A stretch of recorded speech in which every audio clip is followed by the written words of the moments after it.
Welcome to the saga of the Clone Saga, aka the Clone Zone, a podcast presented by the students of S.H.I.E.L.D. We're reading and talking about the entire infamous 1990 Spider-Man Clone Saga. My name is Vincent Faust, and I have with me... I'm Matt. I'm Taylor. So real quick, our sponsor this week is this Hitmaker card from the 1990s. Hitmaker is a minor Wonder Man villain. And I thought this was fitting to have a Marvel collectible card because this episode we're going to be talking about lots of 90s gimmicks, overbloated trash, and stuff like that. So we have a special guest with us tonight that is Taylor. So Taylor, if you want to more broadly introduce yourself in any way, otherwise, what is your history with Spider-Man? Okay, so I was introduced to Spider-Man at a very young age with obviously like the 2002 movie coming out and everything. I remember seeing that. I remember seeing the second one. I just remember instantly like falling in love with his character. I really just liked who he was. So my dad was actually a comic book collector and everything, and he introduced me more to the comic side of him. So I basically just grew up reading his comics and just being invested in everything of him as a character. Awesome. I want to ask, when was your dad collecting comics? My dad probably started collecting comics, I feel like, maybe when he was around, like, 10. So, what general years are we talking? Like, what eras, like, what decades or whatever? Did he stop collecting at a certain point? He probably stopped collecting maybe, like, because, like, I know he started, like, working around 16, so I feel like that's when he stopped, like, actually doing stuff as a kid, like, collecting that, so I don't know what year that is. That had to be somewhere around the 80s. Late 70s, early 80s. Yeah, Okay. like, because he just, like, had to start working and everything, so he sort of stopped, but he gave me his collection and everything, so I had, like, 3 years of collecting on that. Awesome. All right, so today we are talking about the giant crossover Maximum Clonage, which is 7 whole issues plus some change. And somehow we're still dodging Spider-Man Unlimited this episode, or are we? It's important to note that the cover date on these issues is August 1995. And Matt, what's the significance of that? That's the month and year that you and I were both born. Yeah. So we are 22 episodes in, and 2 of our co-hosts now exist. Yep. I also want to note, before we really jump in, is that the Lost Years miniseries is starting to come out at around this point, but we covered that way back in episode 6 because we were trying to do it somewhat in chronological order, where that makes sense. And now I have another dump of information. I don't know if you guys noticed, but on most of these issues, it may have already been on some of the previous arcs, but this is the first time I'm really noticing it in the credits. There's a colorist listed, but then it says computer color separations by Malibu. And I've already mentioned them offhand already in a few episodes, just because it's obscure 90s stuff and it comes up and I make it come up. But Malibu was a comics company that ran from 1986 to 1994. And as they were kind of building up, they acquired a few other small publishers. They used some public domain characters. They merged with a video game developer. And in 1992, they technically served as the publisher for Image's launch, because Image, like, they were just a bunch of artists. Like, they needed so much help off the bat because it's like they had no connection to the distribution channels and everything like that. And so technically, for a while, Malibu beat out DC to have the second largest market share in the industry. But obviously, with Image's huge hype, they made enough money that they broke off from Malibu the next year. But obviously, Malibu was getting some of that cash, and that allowed them to launch their own big connected universe called the Ultraverse. And they had some creators, some of them were kind of washed up, but they had like Steve Englehart, Gerard Jones. They had James Robinson write a book, and some of the books are all right. Most of them are trash. That's how the 90s works. Yep. Their niche was super tight continuity and crossovers, which kind of similar to what Valiant originally set out to do. But at this point, Valiant is already spiraling downward since Jim Shooter was kicked out. And where this actually comes connected is that Marvel purchased Malibu in November 1994, which is actually close to the cover date of the beginning of the Clone Saga. Obviously, those issues came out a few months earlier because that's the way cover dates and all that crap works. Then in late 1995, Marvel canceled every Malibu title and then rebooted it all with loose crossovers with the Marvel Universe. Like Black Knight was on basically their version of the Avengers. Juggernaut was on a team called the Exiles, which Marvel later took that name for their own stuff. And there was some crossover with Loki and Thor. And that's where, like, my dad, when like the Infinity War trailers came out, he texted me, or he sent me some email about like asking me about the Infinity Stones, and he's like, blah blah, what happened to the whatever it's called? And because in this stupid Malibu thing, there was a 7th Infinity Stone for this crappy crossover. Obviously, that was not kept around, but I guess it's still on Wikipedia. So my dad is like, "What is this?" And I'm like, "It doesn't matter." What was it called? It's something really stupid, like the suit. I don't remember. And then the reboot killed off the momentum kind of, and Marvel canceled the entire line at the end of 1996, and they haven't touched any of the properties since then.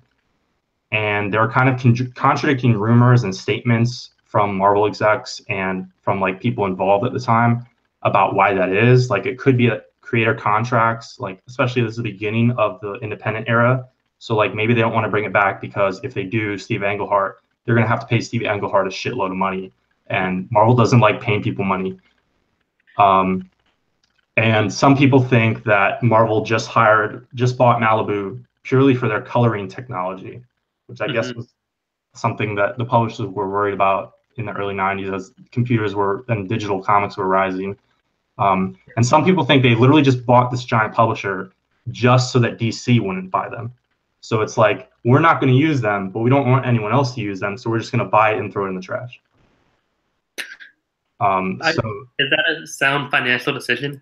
I mean, I don't know. Like, if you're really scared that DC is going to be able to use them well, but you don't want to use them well, I don't know. But yeah, so the Malibu somehow is handling some of the coloring at this point in a lot of Marvel comics. And that moves us into our first thing, the Jackal Files one-shot, which it's kind of a recap / filler one-shot, but it's kind of leads into Maximum Clonage. Yeah, I guess briefly. Yeah, it's pretty much pointless. There are really only 4 pages of actual comics here, and they're drawn by Roger Robinson, who I think is just some no-name.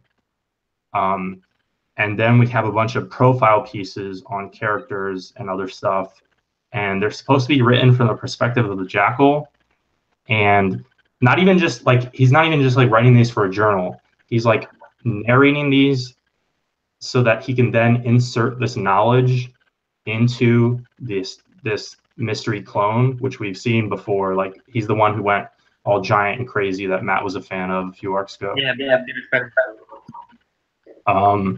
But I just want to note some of the things in these profiles just because they're so ridiculous. In one of them, actually, I think it's in the comic sequence, Tom Brevoort tells us to look up the word mnemonic. We got to pull out a dictionary. But I feel like even the kids reading this, I feel like mnemonic, it's a complicated word, but I feel like a lot of people know what it means. Because it's used in school so often. Like, here's a mnemonic device to remember the states or something. That'd be a long mnemonic device. 50 states? I don't know. Yeah. But then there's not even consistency within this because the yeah, I don't know. Things are weird, but the Ben drawing is drawn by Mark Buckingham, who I want to note because later in 2000, he'd have an acclaimed drawing on Spider-Man with Paul Jenkins. And then the Peter profile is drawn by George Perez, which is kind of weird. I don't know what he was up to otherwise at this point. So the actual plot stuff that's important in here is we learn that Pete has been able to avoid the degeneration process because we know now he's the clone.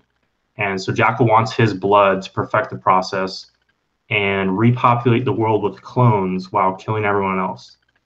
Which I think we've already got this motivation like an arc or two ago, but like they're really ramping up Jackal's insanity. I don't understand what that means. Replacing everyone with clones, because what does that accomplish exactly? I don't know.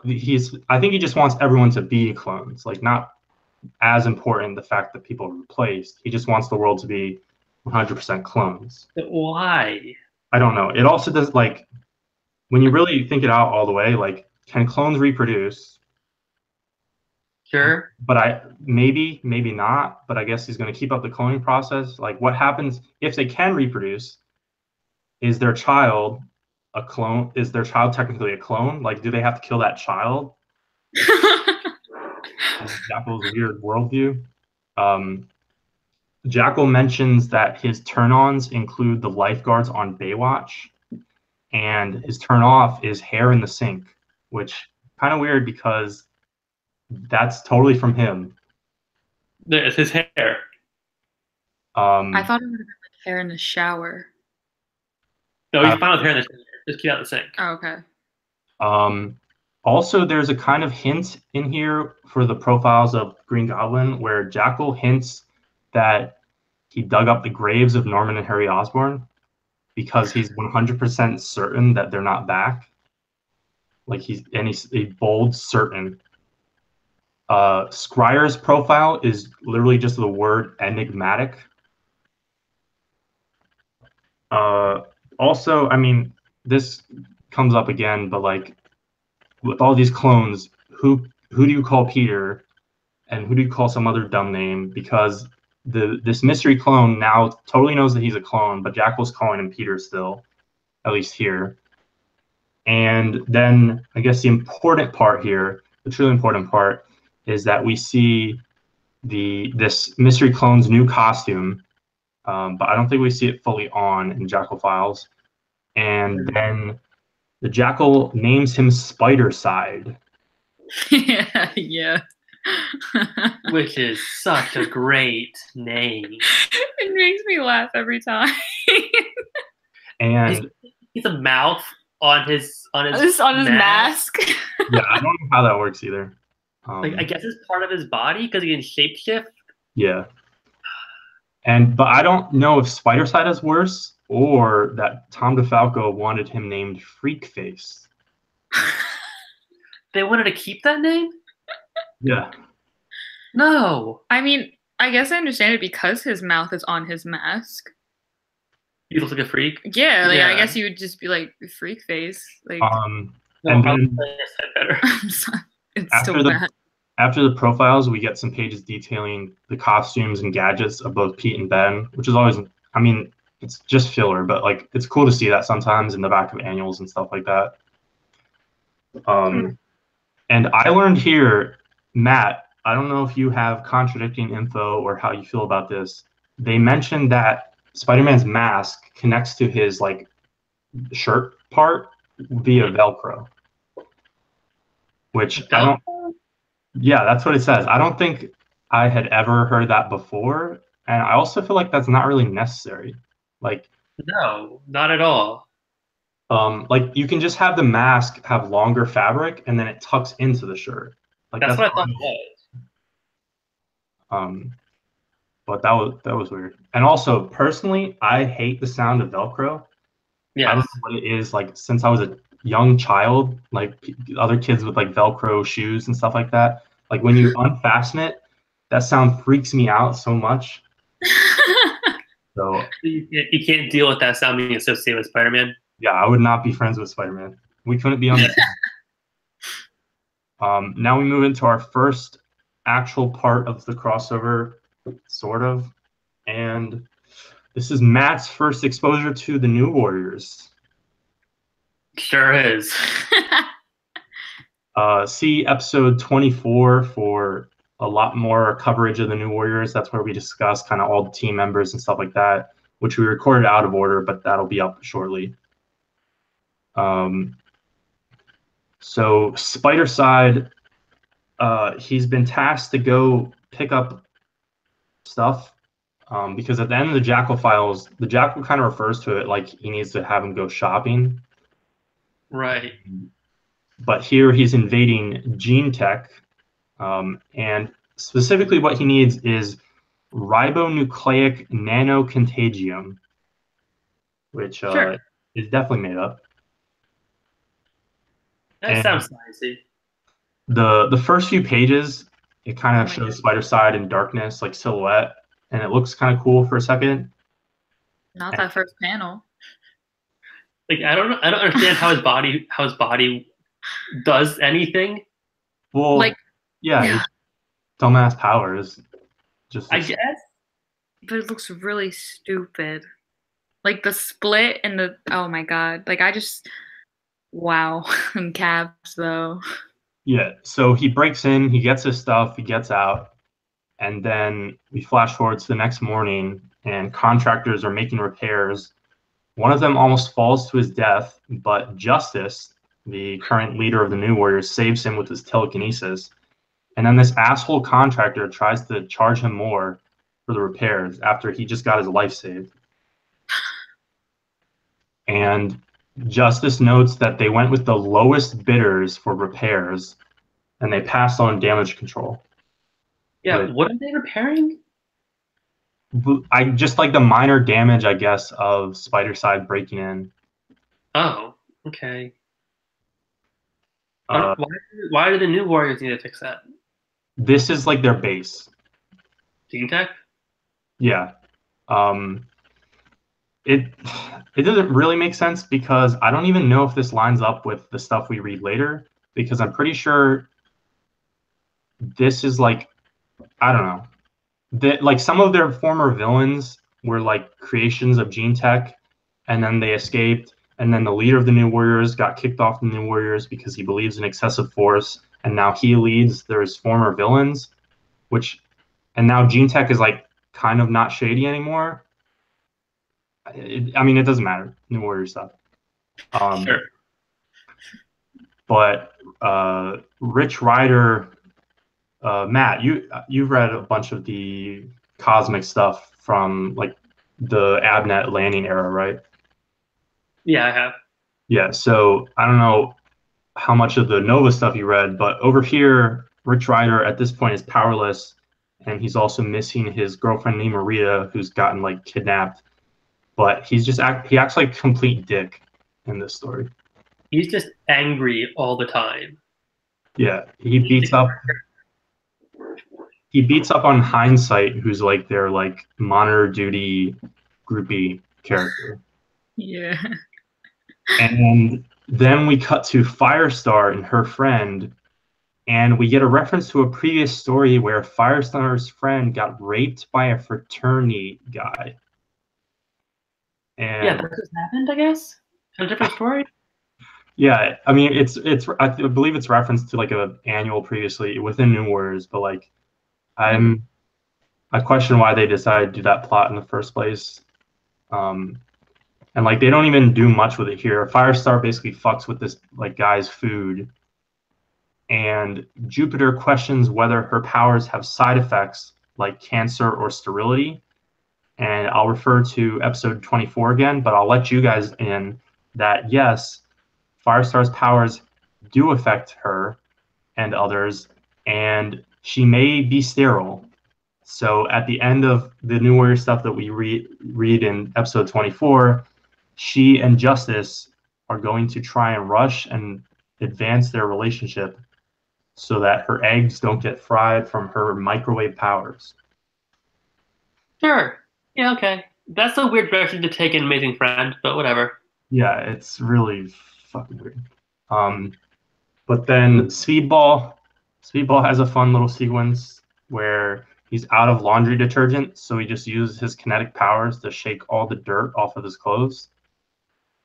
And this is where we learn that his powers are out of whack, and he gets a call from a mysterious Indian American girl. His hair is also out of whack. Well, that's just Speedball. I love it. I think it's hilarious. And then we get, so this is the first issue tying into the Spider-Man line. So I guess they're making sure to reintroduce all the characters and everything like that. Mm-hmm. Then we get our interlude with Mickey Musashi, aka Turbo, and there was a few funny, very minor things in this sequence. First of all, her father doesn't approve of her journalism degree, and this is back when people were at least still reading newspapers a little bit. Sure. Then she has a Stimpy landline phone from the TV show Ren and Stimpy. Mm-hmm. And the way this all connects here is that Marvel was publishing Ren and Stimpy comics from 1992 to 1996, actually outlasting the show. And the first half of the series was entirely written by Dan Slott, who we will eventually see a lot of on this podcast. What? Okay. She also has a T-shirt that says Strange Tales, like the anthology comic that had Doctor Strange and Nick Fury, Agent of S.H.I.E.L.D. And that's a pretty cool shirt. I would buy that shirt. Yeah, I'd look at someone else wear it. But I feel like it's obscure enough that like it looks cool, but you also just don't look like a dickhead advertising like Doctor Strange on your shirt. Yeah, for sure. That's often my approach to like graphic tees.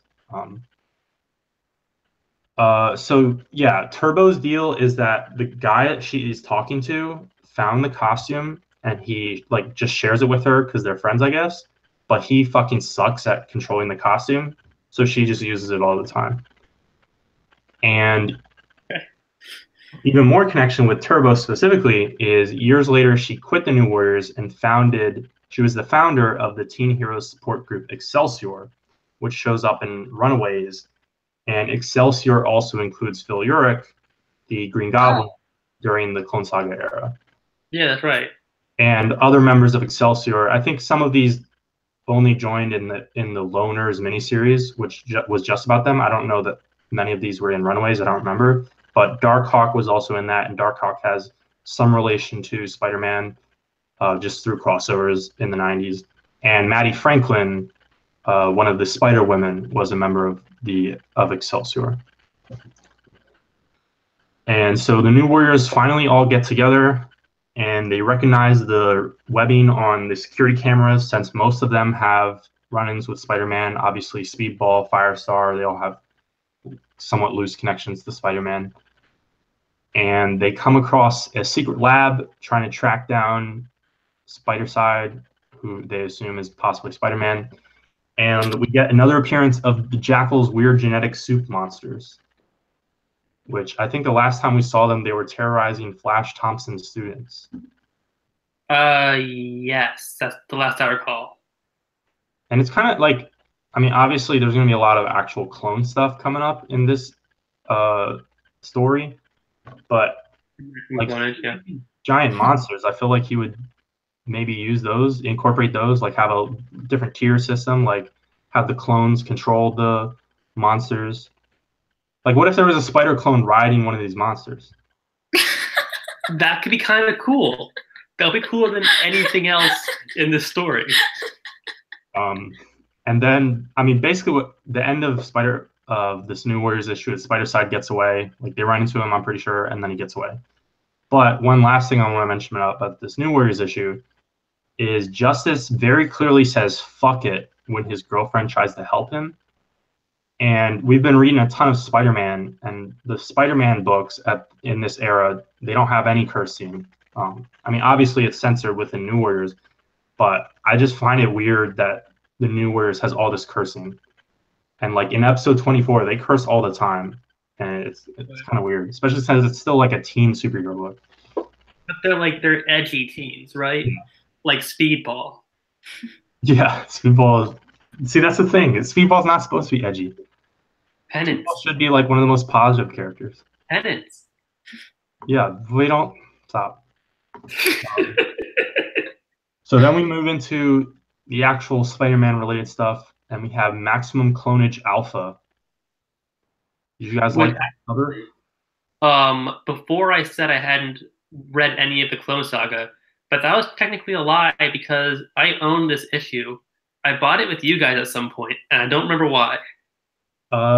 Yeah, I think it was at it's like the store near-ish Shady Maple. We went with Selena and Dan. Oh. Yeah, I think you're right.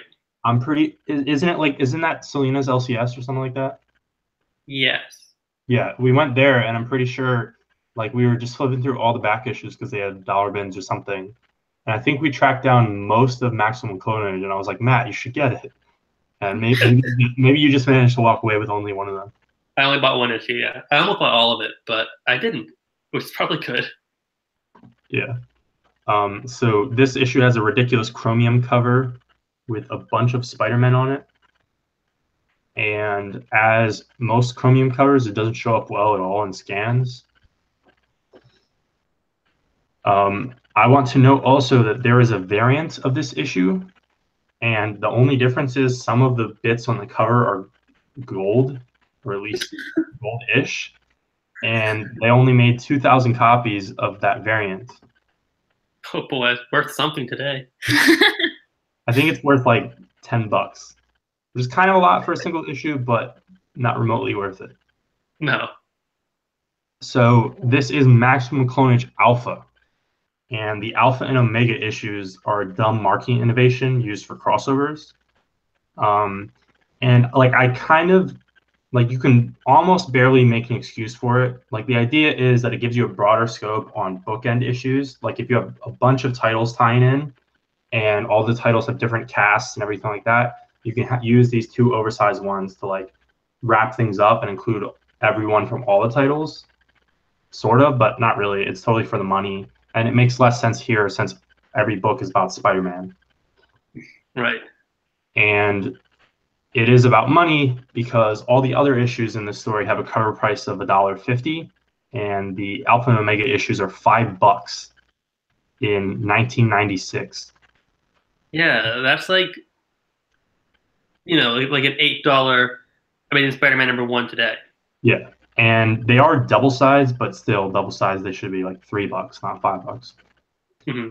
And the reason they're using this with Spider-Man is that Marvel had used the Alpha and Omega gimmick earlier in the year with Age of Apocalypse, and obviously that was a huge success. So they're like, hey, Spider-Man people, please do this. Please milk for cash. And practically the same exact time as this crossover, Marvel is also using the same format for the Over the Edge crossover between Punisher, Daredevil, Ghost Rider, Hulk, and Doctor Strange. And that's like somewhat relevant to this story, like the beginnings of this story, because there may be some weird continuity stuff going on. But I'm sure you guys want to know what publisher invented the Alpha and Omega format a year before Age of I definitely do. Can you take a guess?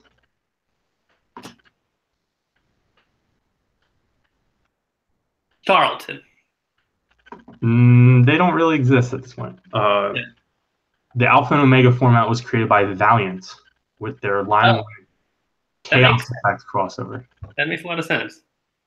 But the Chaos Effect, there was more of an excuse for that because it was an entire line-wide event. And when you really think about it, if you use an Alpha and Omega issue like that, it's really not much different from what a lot of like the old annual crossovers worked. Like for example, the DC's 1992 Eclipso Darkness Within. You had Eclipso Darkness Within #1, and then you had annuals for all the series tying in, and then you had #2. Mm-hmm.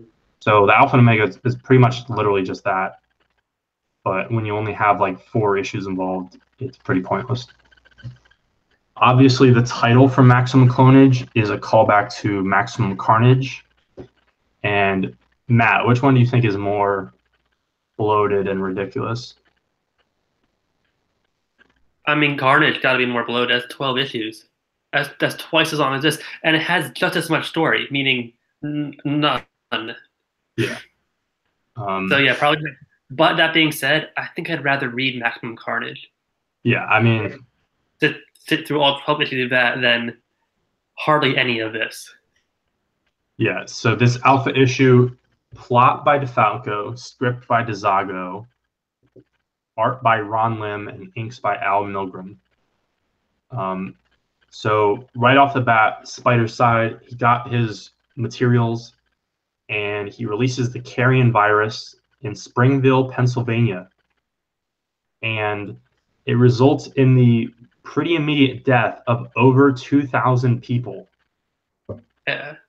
Which is insane. You think other characters may want to respond to this giant incident? You might think, but only the New Warriors and Spider-Man do. So, see, the hilarious thing is that, well, it's not really hilarious, but it's very odd considering the connection to the New Warriors here, because what modern comic readers probably know the New Warriors most for is the Stamford incident, which led to Civil War, where a bunch of New Warriors, who at this point the team was like small and a joke, they got as opposed to here, they're big and not a joke. Yeah, sort of.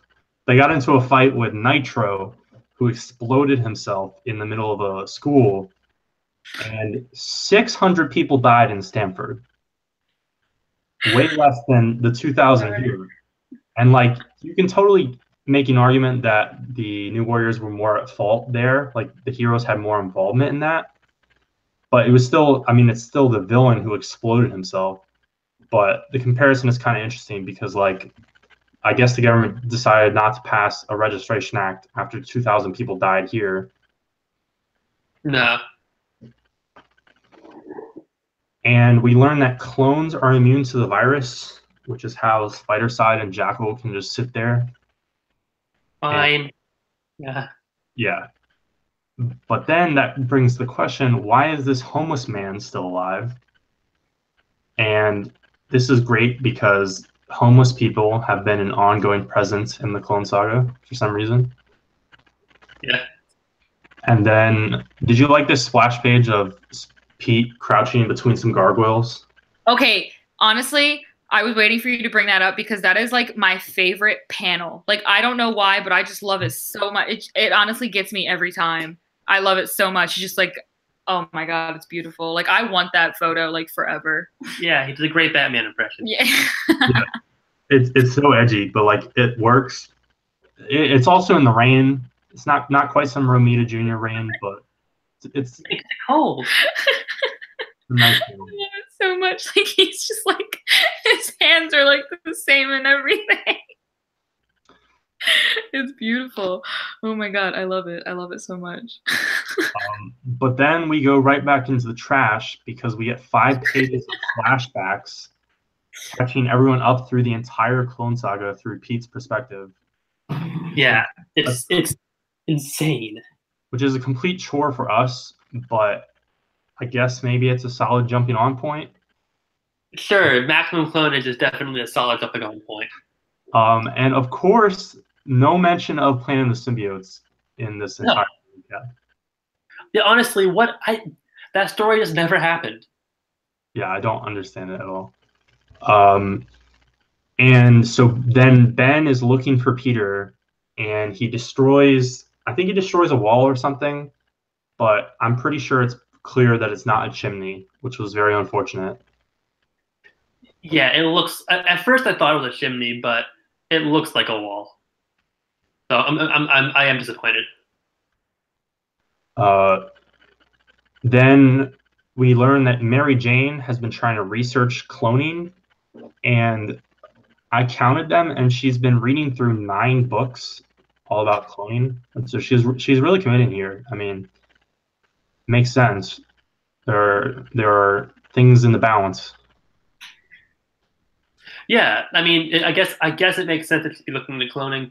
I don't know why she expects to find anything relevant to Miles Warren's magic science in here, but at least, you know, she has something to do. So I'm glad she's keeping herself busy while her husband has a mental breakdown. But she gets interrupted by Ben showing up to her house, and immediately she thinks that Ben's there to steal Pete's life. Like, he's just going to walk in and be like, hey, I'm married to you now. And then Hazmat team shows up in Springville, and they explain that the virus shuts down a person's respiratory system in just 30 seconds, and then the virus dissipates from the air and its victims after a while, so it's hard to trace. And then Kane breaks out of Rikers, and the lone survivor, the homeless guy that we saw earlier, we learn that he has some powers, and he also escapes. And then Peter now thinks all of a sudden that he doesn't deserve his life, and he's going to run away. And this ties into earlier when he accidentally hit MJ. And then we have Spider-Side, Ben Reilly, and the New Warriors all converging on Springville. And we learn that the survivor guy, he can adapt to stuff and like manipulate his own DNA somehow, kind of similar to Spider-Side. But the New Warriors pretty easily neutralize him, which, again, see episode 24 where we cover more of the New Warrior stuff, which calls into question how the hell they did that. Then Spider-Side, we learn that he can turn into a puddle because, again, he has ambiguous OP powers, and he gets away to survive, to disguise himself, and manages to hijack a helicopter and take the survivor guy with him. Then Jackal, we cut to Jackal messing with Peter at the Empire State Building. And Matt, what did you think of this sequence at the Empire State Building? The little Empire State Building exchange. It is it's kind of hilarious in not exactly the best ways. Perhaps unsurprisingly, Pete is out of character for a lot of the story, and I think it's especially noticeable here on the Empire State Building. Yeah, extremely. Like, I think he's way more out of character than he was in the Spider period, like at the beginning of the Clone Saga, where he was just being a dick. I completely agree. So basically, the Jackal gives him a Darth Sidious offer, and Pete holds his hand, and that's the big moment. Yeah, he decides he's gonna join the Jackal because he's upset. Okay, he's upset because he's the clone, and so he's decided that he's going to leave his wife and unborn child and join the Jackal. Yeah. That's what this is. And again, like, Pete was there for a lot of it, where like he saw and heard from Ben. Like, when Ben assumed he was the clone, like, yeah, I'm a clone. Yeah, that sucks, but like I can carve out my own niche in life, my life that is still mine, or at least for Ben, the one he set up. So it's like, okay, Pete's the clone. What does that change? Right. It's all pretty pointless. And then we move into Web of Spider-Man 127. And on the cover, we have Punisher with his sights on... the cover, I think, makes it seem like he's trying to shoot Peter, but we learn he's actually trying to shoot the Jackal. Right. And again, as I said earlier, another Alpha Omega crossover thing was Over the Edge, and the plot of that crossover is that Frank Castle is brainwashed into trying to kill Nick Fury. And Over the Edge Alpha comes out the same month as this issue, and that crossover runs a little bit longer than this one. Okay. But we get an editor's note later saying, somewhat ambiguously, that almost all of or at least Punisher's involvement in this takes place before that. But like, I don't, the publishing time is kind of iffy. Okay. And the creative team on Web of now is Todd DeZago and the usual artist Butler. And this is DeZago's second issue on this book. So the last one, you could be like, oh, maybe it's a fill-in, a guest writer, and stuff like that. But actually, he's now the official ongoing writer of this book. And he replaced Terry Kavanagh. And the particular significance of that is Terry Kavanagh was the writer who proposed the entire Clone Saga in the first place. And so, he's gone? He's gone. Terry Kavanagh is gone.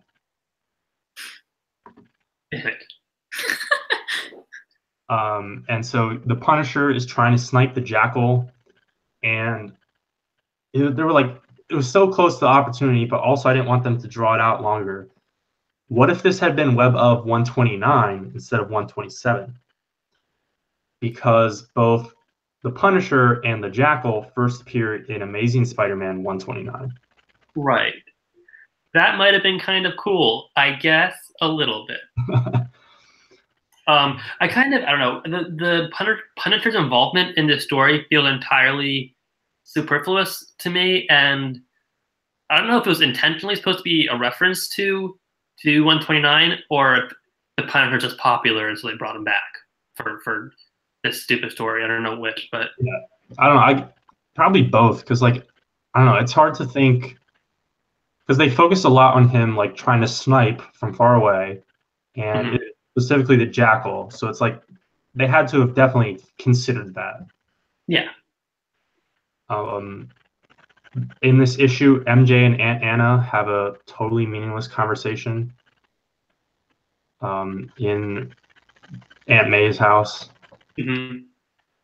And basically, the Punisher's chasing Pete and the Jackal around, and the Jackal jumps in front of a bullet for Peter. And it's very clearly to manipulate him.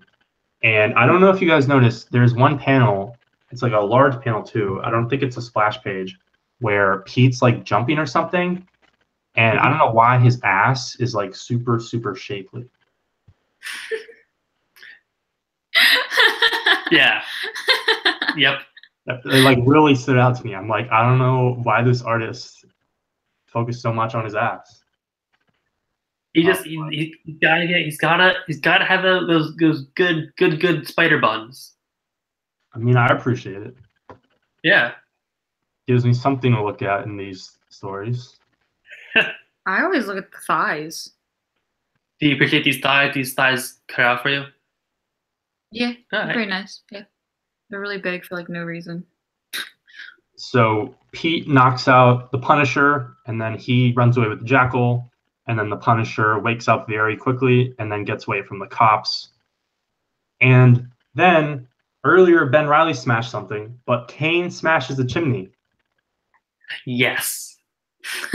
So what is chimney? Is this chimney 5 or 6? It's definitely at least 4, but it could be 6. Yeah.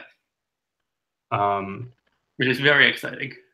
And then I don't know if this is just me, but Kane has one of his MJ visions, and I swear the colorist fucked up MJ's skin color. But is that supposed to be the lighting? Did you guys think that? Something is entirely wrong with MJ in general. Her skin and her hair. Her hair looks pink. Yeah. Everything looks wrong. It might just be the entire page. Maybe Malibu's fucking up. Yeah. But that was a great investment for this coloring. And then Pete gets Jackal to his lab, puts him in a regeneration pod, and basically swears his full loyalty to him. And before he puts him in the pod, the code for the to open the lab or whatever is 149-151.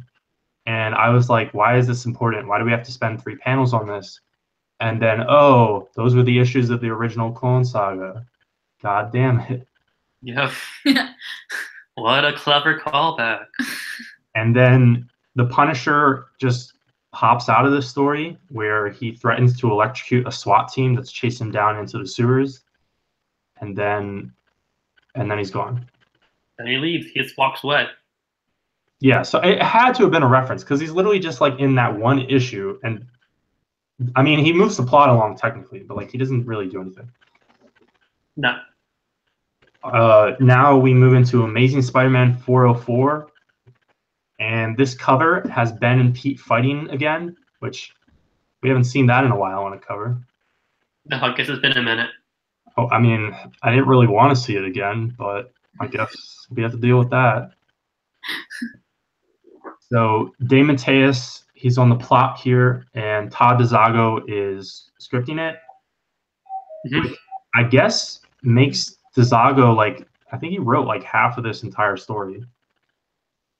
Because he also did all of the scripting in Jackal files. Right. But the artist is the usual Bagley here. And I think this issue, I mean, maybe it's just my notes, but like this issue is the lightest one in the whole crossover. Filler content. I guess just content, like as far as moving the plot along. Yes. Which is weird because it's supposed to be the flagship. And off the bat, we were moaning so much about Ben being angsty for like 10 episodes, and now Pete is being angsty, and he doesn't deserve his wife or his baby. And Ben shows up and is like, hey, your thought process is total bullshit. Mm-hmm. Errors. And Pete just flips out and starts beating the shit out of Ben. Yeah, he just decks him, which is a bit much because I feel like they were just on the other side of this conversation, yesterday. Yeah, wasn't it? Yeah, it was the scene where Ben shows up in Pete's backyard. Like they literally resolved this entire conflict. I mean, it was before the like clone reveal, but it's like everything was fine. They were totally friends, and it's like it doesn't change that much. And then we get a boring splash page, just gratuitous, of Spider-Side grabbing Ben. Right, because we got Spider-Side in here now. And then terrible. And then the Jackal comes out, and now this turns into a clone party. So, of course, Kane shows up, and we get a panel where it's the Jackal surrounded by Peter, Ben, Kane, and Spider-Side. And I'm like, is this cool? Like, in a very dumb, small way. Like, this is kind of what I was expecting from the Clone Saga. But then, like, it all turns to shit. Yeah, I guess it's kind of cool. And in a Saga way. The Jackal gives us a bunch more TV references that we didn't need. We get a My Three Sons reference, which I think we've gotten before. We get a reference to the current hosts at the time of Good Morning America, and then the 70s TV show Kung Fu. And even if Pete's going along with Jackal, he like very quickly lets the Jackal just stab a needle into his neck and draw some blood. Yeah, there's no problem. I just like how his head just flies off. Yes, I like how Spider-Side's head flies off, and then he like grows legs like a jellyfish or something. His powers don't make any sense. No. Earlier we were laughing because he could just like get huge, like some cancerous growth thing and turn into a kaiju.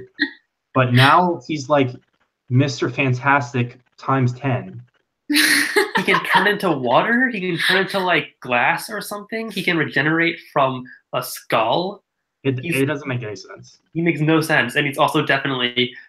He doesn't have. I miss his insanity. I miss when he thought he was Peter Parker, but turned into a mutant. But he's still, as he is in this state, top 3 Spider-Man villains. And so there's like a little mini fight of Ben and Pete and Kane and whatever. Spider-Side just dips off, and then fucking Scryer shows up and touches his forehead. Yep. Like, that's all I got from that sequence. And then like that Scryer connection comes back like in 2 issues from now, but it's not explained at all here. Like he just randomly shows up. Yeah, he just shows up and touches him, and then splits, and that's it. What exactly he does. I mean, I guess he says like Scryer opened his eyes or something. Yeah. But that's what does he say? It's all so clear. It's all so right. And that's it. Okay. And then Kane gets betrayed by the Jackal, and he breaks down, starts crying, and then he leaves. Yep. And so we had this panel where everyone's together, and there's a pointless fight, and then basically everyone then disappears. And It ends with Ben getting thrown into a locked room, and suddenly there are just dozens of clones. They're all wearing Spider-Man suits. The Jackal made hundreds of Spider-Man costumes for the clones. Yeah, He sewed them all by hand. Yeah, I was thinking this through because there are clearly costumes to some extent because Ben rips like a mask off of one later. Yes. Like, it's not just part of their bodies. Also, we definitely see at least a few of these clones use webbing. So then you have to consider that. Did the Jackal make hundreds of web shooters and web or yeah. do these or is this the first appearance kind of organic webbing? Was that in the clone matrix? Like the Jackal upgraded these clones so they have organic webbing? But even just back to the web shooters and web fluid, that also means that the Jackal knows how to make web fluid, which I don't know how he like figured that out. That's a somewhat serious thing that Peter Parker has achieved with his science skills. Yeah. But now we move into Agents of Spider-Man 61, and this is probably the best, or at least the most entertaining cover out of the lot. I think it's the best cover. Obviously, the Alpha and Omega issues with the chromium, like the scans are shit, so they don't date well at all. But we've got thousands of clones. Well, we have a bunch of clones, and the cover text says thousands. The creative team here is the usual Howard Mackey and Tom Lyle. And off the bat, early on, we get a double-page splash of Ben surrounded by clones, which it's like all this crazy clone stuff. Like to a certain extent, it's like this is actually kind of cool. Like there are 100 clones, but then I'm like, fuck, I hate this. Well, like this sort of thing is sort of what I've been waiting for with the whole Clone Saga. You know, waiting for there to be a ton of clones. Yeah. How Ben is gonna fight thousands himself? Whatever. It's fine. The funny thing I noticed is that there are so many figures that obviously the artist isn't giving full attention to all of them. So a lot of them don't have the web pattern. They don't have their eyes all perfect like you expect from Spider-Man. So if you squint, there are a few Deadpools in this crowd. I was just about to say that. I said a lot of them just look like straight up Deadpool. Yeah, the back here definitely Deadpool. Like there's like 5 of them just like in the back panel. I'm just like, what? Now the hilarious part is if you were a Deadpool writer in 2018, you do a retcon that Deadpool was there for some reason. I would read that story. I would actually read that. But yeah, as Matt mentioned, how the hell do you take on hundreds of Spider-Man clones? So Ben is like, I gotta get the fuck out of here. And the Jackal has a mission for Peter. Now he has to go track down the Gwen Stacy clone, who also doesn't have degeneration. But it's like, I don't know, whatever. He needs her because she'll help him solve a little bit of it, just like Pete. But Pete doesn't have degeneration either. I don't know why he needs both. Because the story is not long enough yet. Yeah. And we see a sequence also, and this part's totally unnecessary, where the Jackal opens a bunch of pods of Gwen clones, and then they all instantly disintegrate, just to show that the other Gwen clone is important. But gross. All that really shows us is that the Jackal is totally worthless at cloning because he has no idea how he pulls it off. Right.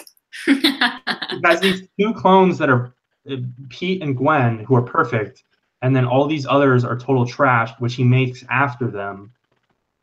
I don't know what he's up to. Maybe he was short. I think he was short on oregano. And then MJ comes home to find Kane broken into their apartment, going through photo albums. And I guess we finally get somewhat his weird motivations. Because he was the first clone, and now apparently Kane has known the entire time that Pete is a clone.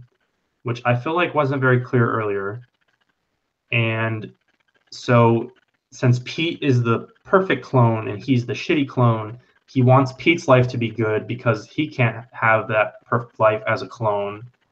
And then that explains why he hates Ben, because Ben's the original that could stop the clone from having a good life. Whatever. And then he destroys the table. I mean, I don't know how dropping in on his wife is going to accomplish that. I think it's great that MJ comes home and sees Kane in their house, like, Kane, what are you doing? she's just so done with this entire thing. Kind of like us. It's like, Kane, why are you still here? And then because Pete is giving up, Kane is like, oh, well, it doesn't matter anymore. So he threatens to basically kill MJ for a second. And then we get a speech from MJ. And Matt, what did you think about this power and responsibility speech? I thought it was way too long. I think it doesn't say anything that wasn't summed up in the last panel of Fantasy 15 in one sentence. Yeah. So it's too much. I mean, it's only slightly different because it's like he's a clone. So she's basically like, it doesn't matter what your origins are. Like everyone has the potential to be a hero and to have their own life. Blah, blah, blah. Power and responsibility. Mewtwo. It's Pokemon, the first movie, did better. Yeah. Apparently it didn't work for us, but Kane takes it to heart. He's going to be a good guy now, I guess. And then immediately shatters through their window. No, right. He breaks a table, and then he breaks their window, and they just like, fine, go, just go.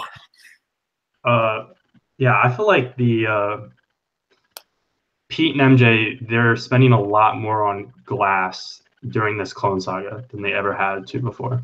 I think they have to be, yeah. And then Ben realizes that the Jackal's lab, his secret base, is the factory where his body was dumped at the end of the original Clone Saga. Which, and I'm like, why do we care? Yeah, what's the reveal there? Why is that relevant? Why does the Jackal know about that smokestack in the first place, let alone build a space there? I don't. And then Kane. The episode that breaks me. Kane teams up with Ben against all the clones, and again, kind of hype, sort of. And when I saw that panel, I'm like, this is kind of crazy because this relationship is literally the premise of a book being published right now in 2018. Mm-hmm. I'm like, how did we get here? How did we get back to the Clone Saga? And then we move into Spectacular 227. And on the cover, it promises the death of Kane. I wish. And so we see whether that happens. And then, Matt, what is the story title of this specific issue? Oh, it's wonderful. This issue is called "If Death Be My Destiny," which is a great reference to a story that is actually enjoyable. Yeah, and it was totally like there's not really any parallels here either. No, not at all. So totally unnecessary. We've got the usual team of DeFalco, Buscema, Sienkiewicz on this issue. Right, which can be entirely incomprehensible. Yeah. It picks up right from the last issue, but the transition is terrible because Kane seems to forget his change of motivations for a minute.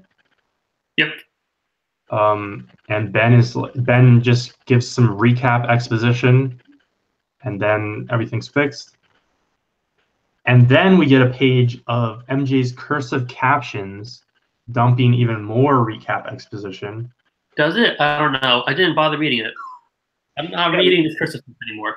Yeah, this trash lettering, but there are also like 20 captions on that page. Yeah, it's typical.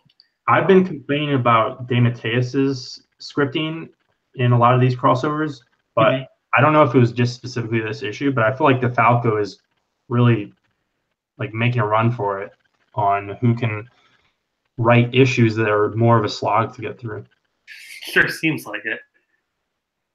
But then there's this hilarious sequence where MJ is activating all of Pete's spider tracers at once. Oh, that is what she's doing. Yeah. And I hate everything. And it hits Pete right as he's swinging 20 stories up in the air and holding the Gwen clone. And so, I mean, they definitely could have, just to milk it.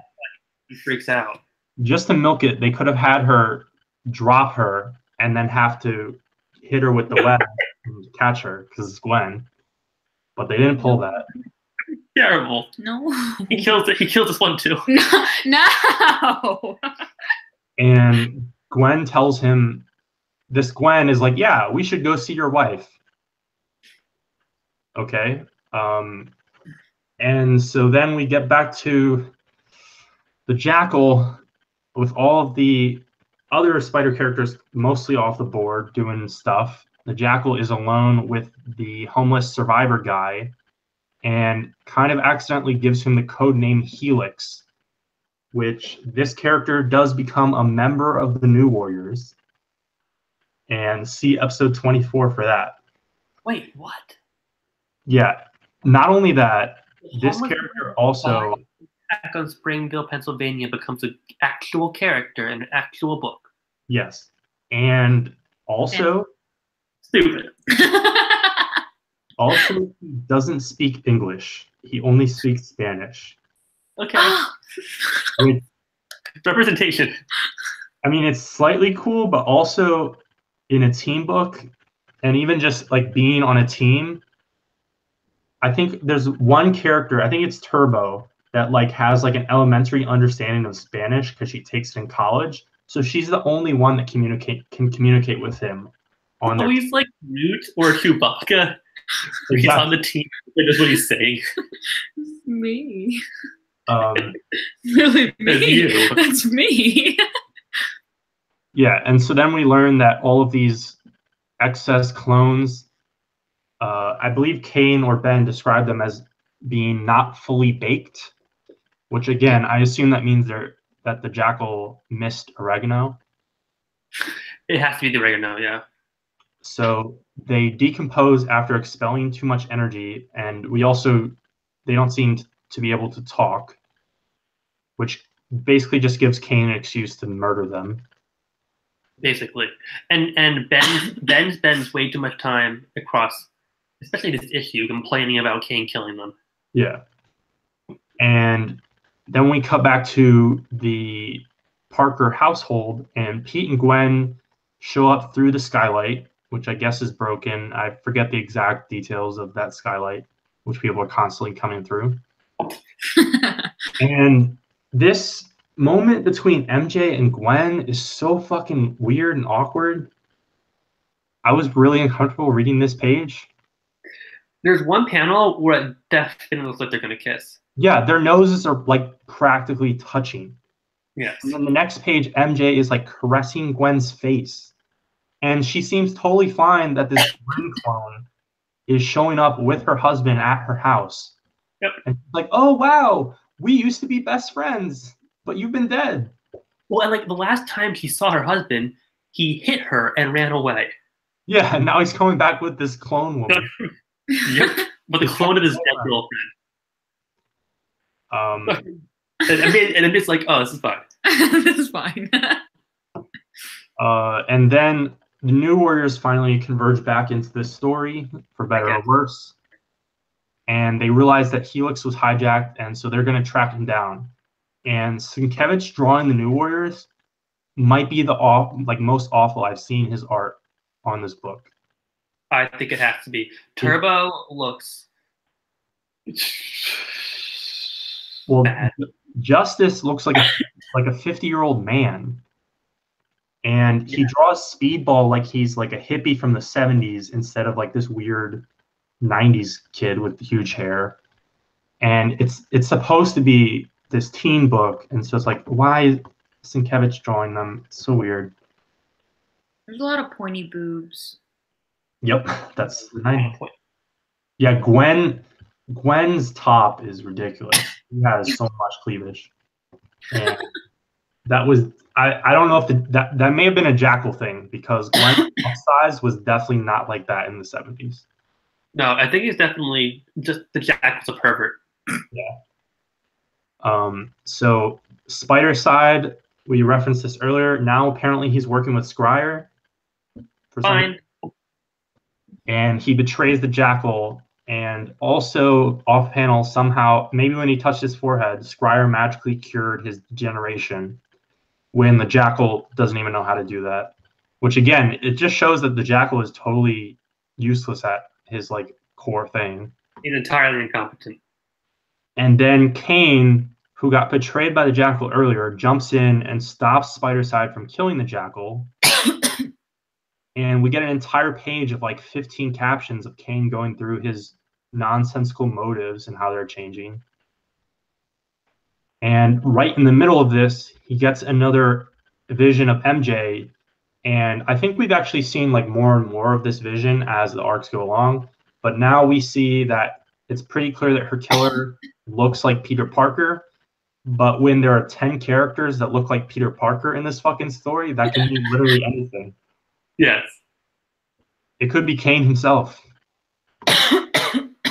And then Ben sees a bunch of these clones turn into mud and then vomits. So that's fully solved that issue. I love Ben's plan. Like Ben, before he realized that they're totally just goop, he was like, "Hey guys, you can live a life." And there's like hundreds of them. It's like, what was your plan there? Like ship them all to China? Yeah, they could make Parker City in Eastern China. Oh, that would be hilarious. That sounds like a Fallout city or something. Like it's a city where they're just all clones. Yeah. Yeah. But the thing is, his New Warriors was trash, but when all these clones turn into mud, like Sienkiewicz pulls this off. But again, it just shows like he doesn't fit on the book in general because he has like a very niche style that doesn't work 90% of the time. Right. It only works when he's drawing melting people and the best Spider-Man villain of all time. Yeah. And speaking of that, Spider-Side seems to just kill Kane. Yeah. And so Kane's dead. Maybe. And Ben tries to avenge him and I guess shorts out the electricity in the lab, which lets Helix escape. And I don't think Helix comes back until the New Warrior stuff. And some debris falls and messes up Ben's ankle. Okay. Yeah. And that remains important throughout the rest of the story. His messed up ankle, he keeps complaining about it. And then he gets attacked by the goop. And like this final page or whatever was kind of cool by Sienkiewicz. And then it gets totally ruined in the next issue, which is finally Maximum Clonage Omega, another crappy chromium cover. It looks bad. Like even if scan aside, the Jackal's face is unacceptable. This is some Ramos level face right here. Yeah. It looks like an Ex Libris print, which I don't know if you guys know what that is, but like, okay, so like old artists, like for books, they would take a linoleum block. It's like a really, really soft type of wood, and they would carve it, and then they would like paint ink over it, and then they'd stamp it. And like this, like the cover literally looks like it's carved from something. Yeah. And like just like a really old like book print, and that's exactly what that looks like. Yeah, I think this cover, like, it's got some texture to it. I think that's the deal. But we thought we could escape Spider-Man Unlimited, but this issue is totally just an Unlimited issue in disguise. Yeah, because it's more Tom Lyle. And the reason is because this was originally supposed to be an Unlimited issue, but then the marketing mandated the whole Alpha Omega thing, so they just changed the name of the issue. And the story credit here is Tom Lyle, and then we have literally 9 pencilers and inkers. I hate everything. And the other thing, while we're at the credits, I need to note that Danny Fingeroff and Bob Budiansky are both credited at the same level of editor in this issue. Yeah. And that is because Danny Fingeroff leaves out of frustration with the new editorial structure after this issue. So that is another major person who's just gone. And then going into the actual trash issue, the depiction of the clone goop changes from last issue and then changes like 10 times within this issue. Sienkiewicz was drawing it basically like looking like mud. Mm-hmm. Then it's brown with like a translucent green tint. Then it kind of looks like a Sandman kind of effect. Then it becomes neon green. And I guess it's like it's degenerating, but that's not really fully explained, whatever. And it's even more weird because like, especially within this issue, it's all one colorist despite 9 artists. So right. I don't know why it changes so much. And Matt, where does the Jackal where does he want to start his genocide plan? He decides, because he thinks this is a great idea, he decides to start a genocide plan at the Daily Bugle. So that way they can't get the news out about it. He get a sneak attack on the Earth or something. The way I understood it is that he's going to replace everyone in the news industry with clones. So they will transmit fake news so that people won't question the fact that everyone is dying outside. Because it doesn't make any. He can replace everyone in every news station with clones everywhere, starting with the Daily Bugle. Well, he says he's going to start. Well, he starts at the Bugle, and then he says he's going to initially focus on the tri-state area, and then I guess he's going to expand from there. Right. Also, and it's not just the goop. Gwen's top in this issue changes from white to purple and then to pink. And like it's not like she's changing between panels, so I don't know what's going on there either. Right. And last issue, Gwen was like, "Oh, MJ, we're friends," and they nearly awkwardly kissed. And now she's urging Pete to real quick, we got to get out of here. Go back to the Jackal. We're clones. Leave your wife. Yeah. They came here because Gwen said, "Go to your wife. Your wife needs you." And now they're like, "Actually, though, let's go to the Jackal and bang." Yeah. But it's unfortunate that Billy's not here to join us because the Jackal has an army of Jacks now. Which is so exciting. I'm really upset Billy didn't join us. My little Jacks. Yeah. He says my squadrons of my little Jacks. It's amazing. I'm going to make a shirt for Billy that says that. And then Scryer shows up with Spider-Side, and he makes a gun just disappear into thin air.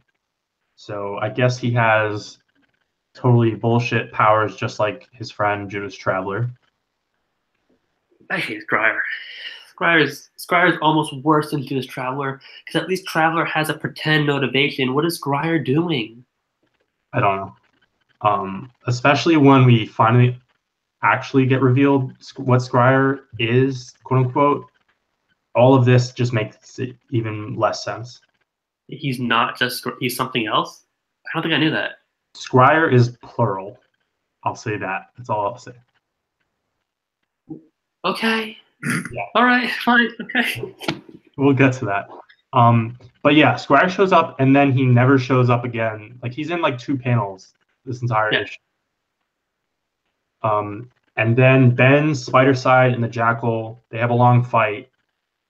Peter and Gwen discover the Jackal's plan. And then Spider-Side dies. So supposedly. Rest in peace.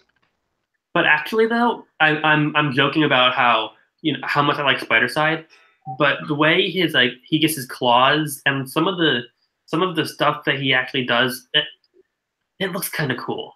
It looks kind of cool, but also I thought the action, like the actual flow of the action, was just all over the place. It's terrible. I can't follow it. So But there are a couple panels where I thought, you know what, Spider Side actually looks kind of cool, and I hate myself for thinking that. But even honestly, a lot of the stuff he does is really just stuff we see from Venom a lot. Sure. Like Venom does that kind of claw thing sometimes. Or if not Venom, then definitely Carnage. Yeah.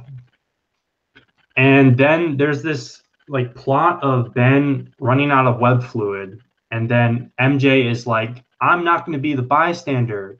And she's picking up web fluid. And for a second, I was like, are we going to see MJ swinging through the sky and shooting web?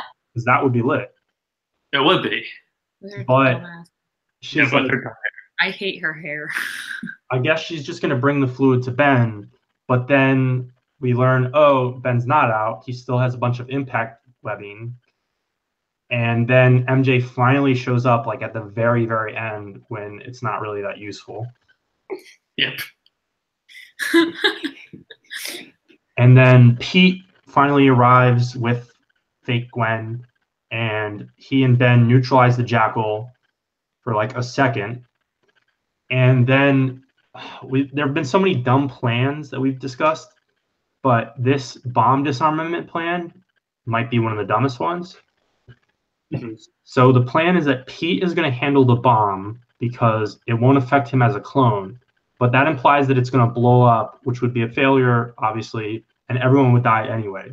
Right. Also, Ben is out of web fluid. Pete's the one with the web fluid, and the guy who's not dealing with the bomb is holding off people and getting into fights. Mm-hmm. So this plan is just total shit. And and then Pete apparently uses his spider sense to figure out how to disarm the bomb. Which doesn't make sense, but I don't care anymore. It's a running gag, but that doesn't make any sense. And then it doesn't matter anyways because Ben just basically is off panel for a fight for like a page, and then he comes back and they help each other disarm it anyways. And Gwen picks up a gun and wants to kill the Jackal. And as I mentioned, her top changes colors again for no reason. Everywhere. And MJ comes out. MJ kind of screws things up because she kind of startles Gwen, and that causes a reenactment of her death once again. And this time, both Ben and the Jackal jump to try and save her, and Ben succeeds, and the Jackal falls to his death. So and we never saw him again. Clone Saga's over. Yeah. The end. It was big this podcast. That's what we think. But then Gwen's like, oh, right before I fell, I realized I couldn't kill him. And everyone's like, oh, that's good. But like, he's still dead. And also, they totally disarmed the bomb. But then while Gwen was almost dying, the bomb just resets and has like 5 seconds left. So then somehow Ben is able to real quick run to the river and let it blow up there. And it's like, and everyone else is like, oh, I think he died. But like, as the reader, there's zero tension there. Right. Which is just, it's so dumb. It's like, oh, I wonder if Ben made it. He might not be okay. And then Ben just shows up. He's like, hey, I'm good. And then Pete hands the virus tube from the bomb over to just a random cop. Yep. Like, that's something where like you think Pete would just like sneak it in his pocket and be like, all right, I'm gonna analyze that later or something because like I'm an actual fucking scientist. Ben can help me out with that. Or even bring it to Reed. Yeah, Reed. Honestly, Kirk Connors would be better than a random cop. Yeah. Random cop. Like imagine if it was never mind. So that's the thing. Matt mentioned all these characters are dead or off the board, but the Gwen clone just dips. Right. Just goes like you think they would actually pull the trigger and let her die with the Jackal. Yeah. Because now it's the same thing as why they brought her back into this in the first place was because Jerry Conway tried to close that loophole, but it was still a loophole. So it's like there's still a Gwen clone around. I hate it. And I'll have to double check, but I think that might be like her last appearance. She's just gone in the world. So what I'm saying is that loophole is still open, and maybe Nick Spencer will deal with it. Someone's got to pick up on that. And this is how he resolved Sin's past. It wasn't Gwen. It was this clone. That timeline doesn't work. Never mind. So then Pete and MJ reconcile, but then he puts his costume back on because he has to go talk to Ben, and Ben is having angsty things about Pete for a second again, which where we were over this. And Pete offers to give Ben the costume to be Spider-Man, and he could have totally just said yes, but Ben is like, maybe later we have to talk more, which is totally just like, we need more issues. Yes. So final notes on this issue. This issue specifically is like total trash.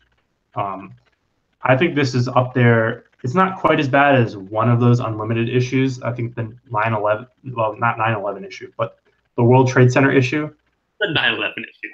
Which was pretty terrible, but this is like possibly like the second worst issue of the entire Clone Saga, in my opinion. I can agree with that. The little army of Jacks kind of elevates it a little bit, but that's not an excuse for the terrible writing. It's unbearable. And art. And art. Bad art. So the final note here is, who will be Spider-Man? Which will lead us into our next episode where we cover the story arc S.H.I.E.L.D, where that question might be answered. It might. Spoilers, it's going to take a bit more time to answer that question. Yeah, of course it will. It's Clone Saga. So the whole point of Maximum Clonage was to be the climax, finally. Again. Ben is the real one. Pete is a clone. Jackal's dead. Kane is dead. Spider-Side is dead. Clone Gwen is kind of off the table. Now we just need to get Ben in place as Spider-Man, and then the Clone Saga will officially be over, and Ben will just be Spider-Man. But obviously, we are far from even getting Ben in place as Spider-Man, and then obviously they decide to reverse that decision for better or worse. Most people believe for better, but then that is far off. Yeah. So we're going to do this podcast until we die. Yep. All right, Taylor, you have any final thoughts? As an art major, this art really sucked. Like, I can't, oh my God, I took at least like a year of figure drawing classes, and I can tell you all these proportions are not accurate at all. You can't do this stuff. I don't care like what type of powers you have, it's not possible. It's really not possible. Like, I don't know why someone's thigh has to be like bigger than their entire body, but it is, and I get really concerned about it. I'm very glad we noted that Taylor is an art major. Now the only reason why I was here, just to judge the entire art of it, and that's it. We've mentioned a few of these loopholes. Taylor, if you become an artist on Spider-Man 5 years, 10 years down the road, can you address some of these things? I would like to. I feel like that's something that you definitely need to do, because like proportions, they're just really something that you need to be able to do. No. I'm not talking artistically. I mean, I want you to bring back the Gwen clone. No, I don't want to touch that. And then we will have to reconvene for another episode of the podcast 5 years from now. Yes. Actually, that has to happen. I love this. Now, the question will be whether we're even done the podcast so that we can do that immediately. Or will we have to put even that off? Right. But keep in tune with the saga of the Clone Saga to discover whether Taylor becomes a famous Spider-Man artist and whether we all die. Whether we all die. I'm getting there. I like the second option better. All right, everyone, thanks for watching. Tune in next time. Peace.